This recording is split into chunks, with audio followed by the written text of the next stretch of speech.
Walaupun hidup susah, mereka berdua tetap berjuang bersama agar kelak bisa menikah dan tinggal di apartemen mewah. Sebagai seorang kuli bangunan, tidak mudah bagi pria ini menjalani hubungan bersama gadis yang disayanginya. Demi membuat pasangannya Yao Yao bahagia, ia rela melakukan apapun agar bisa menikahi kekasihnya itu nanti. Pertemuan mereka pertama kali terjadi saat SMA. Lu sedikit tertarik dengan Yao Yao awalnya. Hari itu Yao Yao yang pemalu kaget ketika Lu bersama saudaranya Kiao masuk ke ruangan itu. Yao Yao yang panik kemudian bersembunyi di balik gorden jendela. Ia mencoba mendekat kepada Yao Yao yang bersembunyi di balik gorden itu. Akhirnya Yao Yao berlari keluar dari sana, kabur dari mereka berdua. Namun Yao Yao lupa membawa MP3 yang tertinggal. Inilah hari pertama Lu mulai penasaran akan gadis tersebut. Ia mulai mencoba mengikuti gadis itu kemanapun ia pergi. Lu mencoba memperkenalkan dirinya kepada Yao Yao. Lu juga mengembalikan MP3 milik Yao Yao kepada gadis itu. Setiap hari ada saja hal yang dilakukan Lu agar bisa dekat kepada Yao Yao yang masih enggan untuk menanggapi si pria ini. Sampai tiba-tiba Lu kemudian diam-diam memberikan surat kepada Yao Yao. Diam-diam Yao Yao ternyata sangat senang mendapat surat tersebut. Lalu ada nomor tidak dikenal mengirim pesan kepada Lu untuk bertemu. Lu bisa menebak itu siapa dan kemudian ia segera berlari mencari Yao Yao yang sedang belajar di kelasnya. Akhirnya ketika Lu akan pergi, tiba-tiba Yao Yao memberi pesan untuk menunggu di atap. Jadilah Lu yang gembira kemudian berlari ke sana. Yao Yao buru-buru berlari keluar, namun ia tidak sengaja menabrak guru yang lewat di dekatnya dan surat milik Lu terjatuh. Karena suratnya tertahan, alhasil guru itu mencoba mempermalukan Lu di televisi sekolah. Lu bahkan tidak malu ketika tiba-tiba ia menyebutkan nama Yao Yao di televisi itu. Dan tentu saja Yao Yao gembira mendengar gombalan pria itu. Bertahun-tahun berlalu, kini keduanya menjalin hubungan bersama, di mana Lu yang tidak kuliah harus bekerja banting tulang menjadi kuli agar nanti bisa menikahi Yao Yao yang begitu dicintainya. Hari itu sedang badai ketika Lu bersama rekannya bekerja. Angin yang kencang membuat baut penahan alat berat lepas dan akan menimpa rekan Lu. Lu yang berlari keluar mencoba menyelamatkan rekannya itu sebelum mereka berdua bisa tewas tertimpa crane.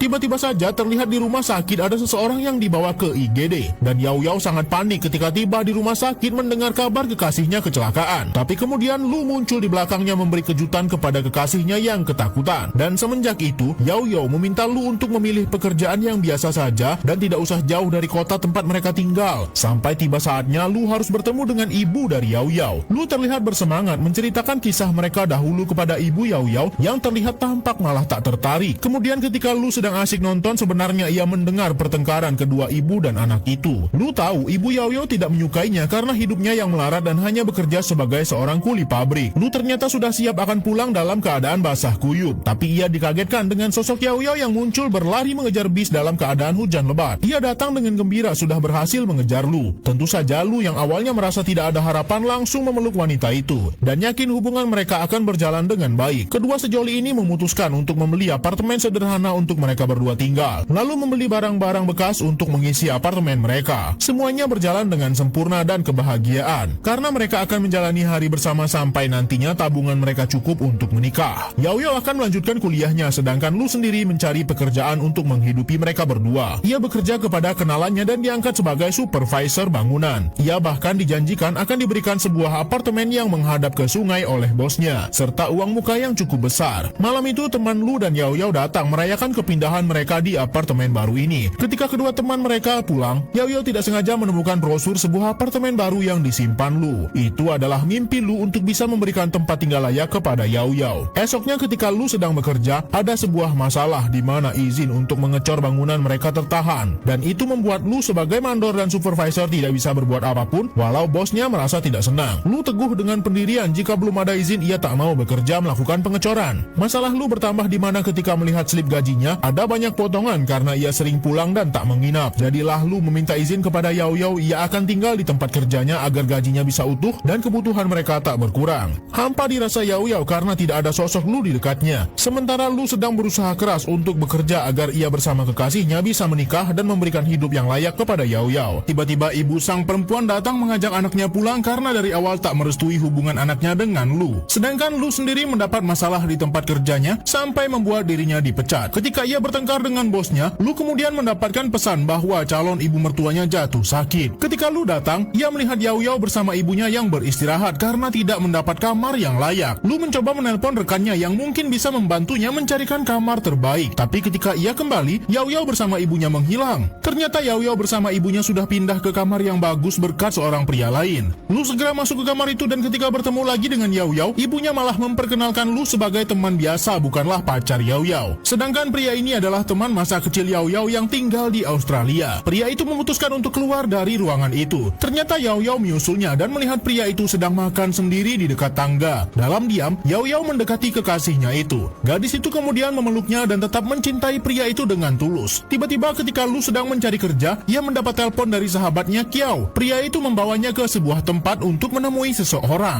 Lu harus mengeluarkan modal awal untuk membayar orang-orang yang dipilih Lu untuk membantunya mengerjakan pekerjaannya. Tapi setelah malam ketika Lu bersama Kiao minum-minum, rekan Lu yang lain memberi kabar bahwa sahabatnya Kiao tak kunjung datang membayar upah para pekerja lain. Lu menemui Kiao di rumahnya, namun tetangga berkata pemilik rumah itu sudah lama tak pulang. Jika Lu tidak menyelesaikan pekerjaannya, ia harus membayar denda 3 kali lipat dari jumlah yang dijanjikan bos barunya ini. Karena tidak bisa membayar para pekerja lain, Lu harus sendirian membawa karung-karung ini. Belum lagi Lu harus mendapat teguran dari bank karena banyak tunggakan. Hari itu ketika mereka sedang berkumpul alumni, Lu mencoba mencari kabar Kiao dari Qin, kekasih Kiao. Lu kemudian melihat seorang pria memakai topi dan bergerak mengikutinya. Ternyata itu adalah Kiao yang mencoba kabur lagi. Lu menanyakan kemana uang-uangnya pergi. Ternyata Kiao mencuri uang itu demi bisa melamar Qin karena wanita itu tidak ingin dengan pria miskin. Di rumahnya Lu mendapat surat bahwa apartemennya juga akan disita. Terjadi perdebatan di antara mereka karena Lu sebenarnya merasa minder dengan teman kecil Yao Yao yang menyukai wanita itu. Namun Yao Yao masih terus meyakinkan ia masih mencintai Lu. Esoknya Lu menemui rekan kerjanya dulu untuk meminta bertemu dengan bosnya. Lu meminta pekerjaan kepada pria tua ini. Pria tua ini berkata, pekerjaan kali ini ada di daerah Xinjiang yang begitu jauh dari pusat kota. Ketika tiba-tiba Yao Yao mendapat telepon, ternyata itu adalah Qin yang mengatakan bahwa Kiao menipunya dan juga menipu Lu sampai membuat Lu berhutang. Qin juga memberi kabar bahwa katanya Lu akan pergi ke Xinjiang. Yao Yao yang tidak tahu tentu saja kaget dan seketika menelpon Lu yang sudah bersiap akan berangkat mencari pekerjaan yang lebih baik di tempat yang jauh. Tanpa berpamitan demi hidup yang lebih baik. Tahun-tahun berlalu kini Yao Yao sudah bekerja di sebuah bank. Sedangkan Lu sendiri menjadi kuli sebuah perusahaan tambang yang jauh dari pusat kota. Yao Yao sendiri ternyata akan menikah dengan teman masa kecilnya yang direstui ibu Yao Yao. Diam-diam sebenarnya kedua pasangan ini belum bisa move on satu sama lain. Hari itu ketika Yao Yao bekerja, ia tak sengaja bertemu mantan gurunya waktu SMA yang pernah menghukum Lu karena memberikan surat cinta kepada Yao Yao. Tapi karena gurunya menceritakan masa lalu mereka, hal itu malah membuat Yao Yao jadi menangis karena teringat akan sosok Lu yang sudah jauh tanpa kabar sama sekali. Lu sendiri banyak sekali mengalami kesulitan selama bekerja di sini.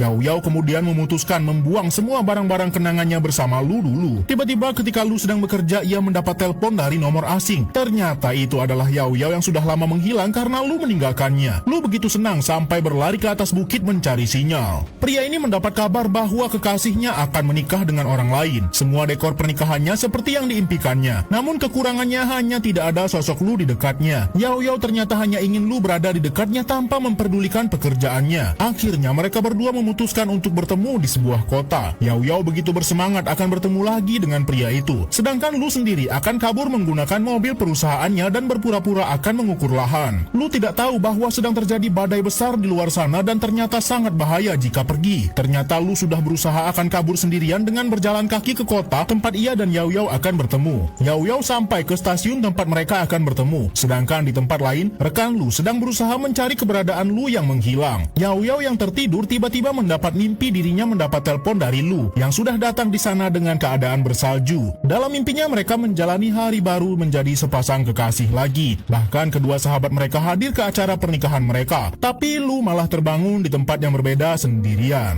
Pria ini terbangun di tengah badai salju dan mengalami hipotermia. Pria itu terjebak dalam badai salju yang sangat parah. Para rekan Lu akhirnya menemukan tubuh Lu. Pria itu sudah terbujur kaku sambil memegang sebuah handphone. Buku catatan Lu tertinggal dan ada tulisan jika dirinya meninggal tidak boleh memberi kabar kepada Yao Yao. Pesan-pesan yang dikirimkan Lu baru saja terkirim kepada Yao Yao. Semakin lama pesan yang dikirim semakin menunjukkan bahwa Lu dalam kesulitan. Pada akhirnya cinta yang besar tidak akan membuat mereka bersama sampai akhir hidup Lu.